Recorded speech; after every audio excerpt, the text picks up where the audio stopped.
Как е в любовта? Да разбираме, че си доволен от хубавата и добрата жена. Съм доволен, съм си купил кола. Емрах Стораро и Наско Колев направиха нещо като скандал. Все пълни теми го натискам днеска. Не смятам, че това е крайно агресивна или обидна шега. Той те покани на двубой. Когато се появи любов в живота на един мъж, леко му отнема това от фокус и сила и време, ако щеш. Наско си направи собствено студио тук в София. Изкуството е нещо, което за мое съжаление не можеш качествено да свършиш, като просто си кажеш имам да направя това, сядам и го правя в следващите 3 часа. Аз е брат да се направим, че сега се виждаме. Здрасти, брат, как е? И аз не съм те виждал, брат. Обаче, понеже не съм те виждал, имам така много съществени въпроси. Искам да направиш едно прес-изявление. Първото прес-изявление на Наско Колев, за да отговори на горещи въпроси, които сме му подготвили. Такива неща, които освен, че вълнуват мен, вярвам, че вълнуват и всичките 50 000 абоната, които има той в Threads. Ти направи такъв ангажимент на хората към този Threads. Даже смятам, че Threads трябва да ти платят, защото ти къв се водиш там? Президента на Threads ли си ти? Не, аз ко бяга. Къв беше ти? Някакъв безделник. Безделника на Threads, да, който създава скандали и заплашва хората. Стига, казаха, че съм модерен будител, защото съм накарал някой да направи нещо хубаво в крайна сметка. В интерес на истината съм абсолютно съгласен и като почнахме веднага с тази тема, ми няма как да не я задълбая повече. За хората, които не знаят, Емрах Стораро и Наско Колев направиха нещо като скандал. Първо, много хора се подозряха, че този скандал е театро. Театро ли беше? Театро е много хубаво принцип, аз съм ходил. Не беше такова нагласеничко, просто така се развиха нещата спонтанно. За хората, които не знаят къде започна всичко, накратко. Между теб и Емрах и вашата свада. Всичко започна зимата 96-та, родих се. Да, и от тогава имате зъб един на друг. Не, просто пуснах една така саркастична шегичка под един негов пост. Ето тук долу на екрана ви излиза тази саркастична шегичка на Наско. Той просто някакви странни неща постваше и аз не издържах и на едното, защото беше голяма простия и на предното беше казал си едно, аз тук ще правя каквото си искам, защото баща ми не вижда и аз на следващия пост. Просто така, не смятам, че това е крайно агресивна или обидна шега. Постнах баща му как гледа лошо и написах дръж се прилично.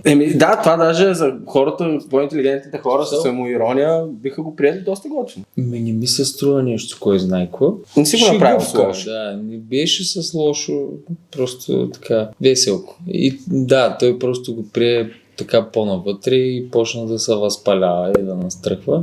И се развиха така нещата. Аз пак през цялото време не съм настръхвал наистина, аз му връщах пак с някакви тънки такива шегувки и сарказъм, докато той се нае наистина. Сега не го знам, той както и да е. Даже организира, доколкото се опитам, той те покани на двубой.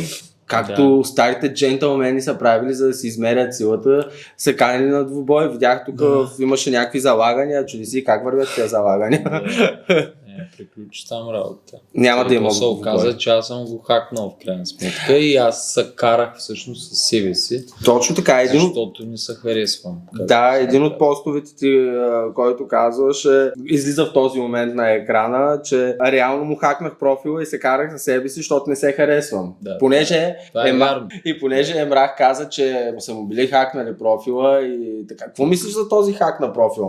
Смяташ ли, че има хора, които са толкова тъпи, че биха повярвали на това, че... И всъщност имаше ли хора, които му повярваха, че са му хакнали профила? Не знам, сигурно. Има хора за всичко сега. Просто беше куц план за бягство, защото той си качваш и клипчета, освен че пише постове. Но няма значение да е живо и здраво момчето. Важното е, че си направил добро дело към него и си го накарал да прочете 3 страници от 365 дни книгата.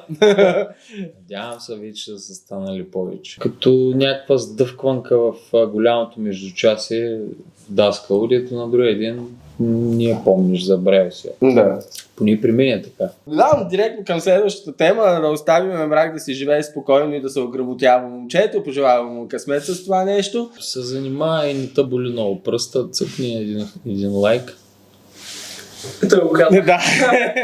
Аз ли бях? Ако искате само, не е задължително. Да, а пък аз понеже много обичам да чета коментари, дайте мнение по скандала между Наско и Емрах. А пък и Емраха го гледа и ти може да напишеш, брата, хубав солиден коментар. Така че да. Но, приятели, преди да пристъпим към втория съществен въпрос, който искам да задам на Наско, нашите приятели от Бетано са ни приготвили чудесни неща в техния сайт. Може да получите до 150 безплатни завъртания с вашия първи депозит до 1500 лева. А най-якото е, че депозитът ви се удвоява. Тоест, ако вкарате 25 лева, получавате 50 лева чисто за вас. Получавате всички тези бонуси само ако използвате моя промокод, който излиза на вашите екрани. Благодаря ви. И да продължим напред. Минавам към следващата тема. Личният ти живот. Как е в любовта? Бата! Няма да питам коя е любовта Питаш ти. такива. Няма да питам коя е любовта ти. Ние не знаеме, се чудиме. Да, никой не знае, нали? Това е... Никой не подозира даже според мен. Как е в любовта накратко? Чудесно. Тъй като си имаш хубава, добра жена, всичко е супер. Да разбираме, че си доволен от хубавата и добрата жена. Съм доволен, съм си купил кола. Не, по-яко е. Шегува се. Я знам, неудобно ми е те за личния си живот малко да приказвам. Чудесно е. Важно е да знаем, че в личния Любов, живот щастие, има хармония. берекет 100 години. Така. Много се радвам за вас. Добре, обаче мен е нещо, което всъщност и в същина ме вълнува заради това, което е. Наско Колев вече колко време става не е издавал песен? Все болните ми натискам днеска. Едно време големия сняг, 97. Не знам, аз не помня вече 2 години и половина станаха и... 2 години и половина. Можеш да обясниш на всички твои фенове, макар че ти си им обяснявал в твоите социални мрежи, каква е причината 2 години и половина песен да не видим? Макар че хората още са да кефят на песните, които тогава си издал преди 2 години и половина. Спорно е.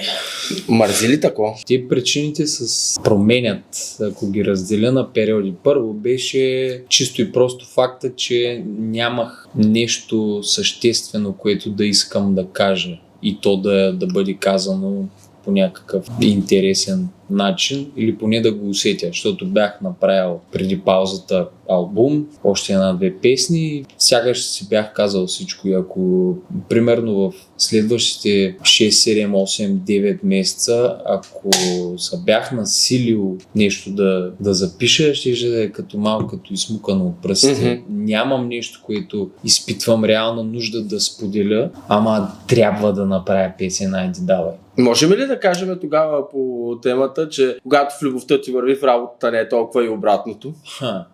Не е задължително. Не мисля, не бих казал нещо такова. По-скоро са си някакви мои филми.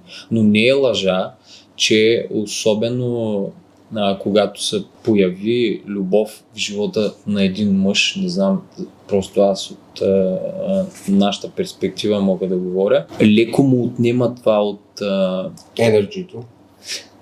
Ами не знам дали енергията е точната дума. Фокус и сила и време, ако щеш, които да влага в професията си или там каквото преследва. Естествено, защото трябва да се грижиш добре за дамата, която си избрал, щом си е избрал. Не бих казал, че заради това любовта се появи и аз изведнъж. Това са някакви мои филми. Аз и по принцип съм правил големи паузи.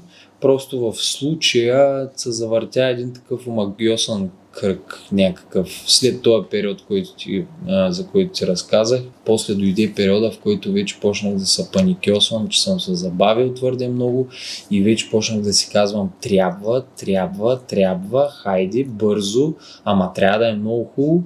Това нещо много спъва творческия процес. Изкуството е нещо, което за мое съжаление не можеш качествено да свършиш, като просто си кажеш имам да направя това, сядам и го правя в следващите 3 часа. Изискват са някакви други лигавщини, като муза, настроение, определена настройка просто. И когато си слагаш такъв натиск, оказваш върху себе си, поне при мен това не работи. Аз не мога да направя песен дълго време, казвам си бързо направи песен, няма време, не успявам примерно да я направя още от първия път, което е нормално, да речем, да ще направиш 10 песни, ще станат 4 хубави, 6 гадни. Като не стане от първия път, аз казвам, ето видя ли, сега няма да стане и това допълнително макар да не мога да работя ефективно и то се завърта в омагиосен кръг това нещо. И така. Но, скъпи приятели, скъпи дами и господа, от тук нататък аз ще съобщя нещо, което може би широката маса не знаете, но Наско си направи собствено студио тук в София. Да. Което на мен ми подсказва, че това студио за музика, което е направил, няма да стои да прашасва. Така ли? Идеята му е да е за музика, но в моя случай не се знае. Може просто да... Наргиле бар. Да. Може да се затрупа в прах и така да си остане. Не, ходя, има някаква надежда вече, лъч, светлина в края на тунела. Няма да казвам големи думи, да правя закани, защото от опит знам, че могат да се урочасам, така да го кажем условно. Аз не вярвам в урочасване по принцип. Това е друга тема. Но да, ще кажа само, че има надежда за мен. Значи, може да се каже, че скоро твоите фенове, хората, които ти идват постоянно на участие и не са спрели от 2 години и половина да идват на твоето участие, за да слушат старите песни, да, ще ги зарадваш евентуално с нови неща. Може да се каже, по-скоро бих казал, може да така леко да се измънка под носа. Също само лекичко, тихичко е сега. Не, чак да се каже, пак казвам, не искам да някакви закани да правя, защото да не посечем работа. Ясно. Някак. Ясно. Добре, Насенце. Това беше нещата, които то беше много хубаво. Ами да, аз мисля, че изказахме всичко, което и хората ги вълнуват, и мен ме вълнува най-вече за това. Да, но аз не мисля, че хората се вълнуват чак толкова, с кое имам да им кажа. Напротив. Но, да, може би сега все пак да използвам твоето предаване. Искам да благодаря все пак на хората, които въпреки тая огромна пауза и въпреки това, че съм очевидно такава шматка, продължават по някакъв начин да искат да ме видят и да се радват като ме видят, защото това с мен е много трудно, даже и приятелите ми не се радват да ме видят. Така ли, благодаря ви, че все още някой го бърка, жив ли съм или не съм. Насе, един големи аплодисменти за тебе. И брат, много ти благодаря за този искрен разговор. Изключително много. Приятели, между другото, ако искате да виждате все повече интересни неща, може да се абонирате за канала, ама само ако ви е кеф, както казахме по-рано. Нас събуди се в ефир си още. Цъкни там нещо, колкото да се намираш с някакво действие и да допринесеш за моя YouTube канал, за което много ти благодаря. И очаквай новото видео следващия път. Да!